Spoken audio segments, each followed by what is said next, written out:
I think the Democratic Party needs to use this moment of having been repudiated at the national level to figure out a creative and imaginative agenda for the 21st century that's going to lift the fortunes of working people and the middle class all across this country.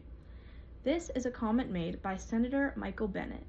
When asked about the problematic tendencies of the Democratic Party, his beliefs, like many others, revolve around the idea that this party pays almost no mind to their citizens if they aren't quote-unquote educated elites. Many are striving to better the party for the next generation. A lot of Democratic families give similar reports that it feels as if there is no amount of work they can do to improve life for their children in the future. While Bennet has a lot to say, other Democratic politicians like Governor Gavin Newsom have made their thoughts on this topic well known.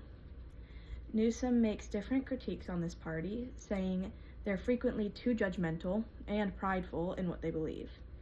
He acknowledges, despite his political stance for this party, that they have several flaws of their own that need to be considered and mended rather than ignored.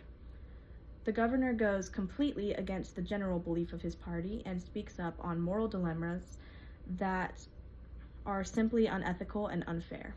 These dilemmas consist of things like transgender athletes playing on sports teams of the opposite gender. He acknowledges that despite your personal beliefs on this matter, it is necessary that we look at the simple truth of the unfairness and danger that comes with allowing this to continue.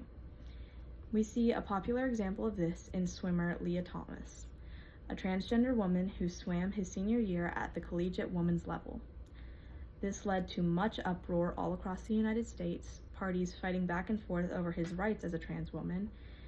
In the men's division, he was a mediocre swimmer at best, to then just 12 months later switching to the women's division and winning a national title. This is a quote from swimmer Riley Gaines, who competed against Thompson and speaks from personal trauma and experience.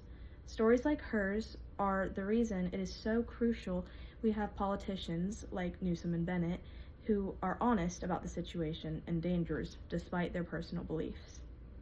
Brave speakers like these face a lot of backlash for having opinions that differ from the majority of their party.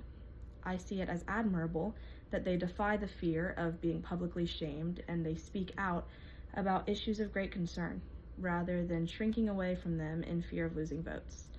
I think if this mindset continues to spread, the future politics can be bright for the future generations.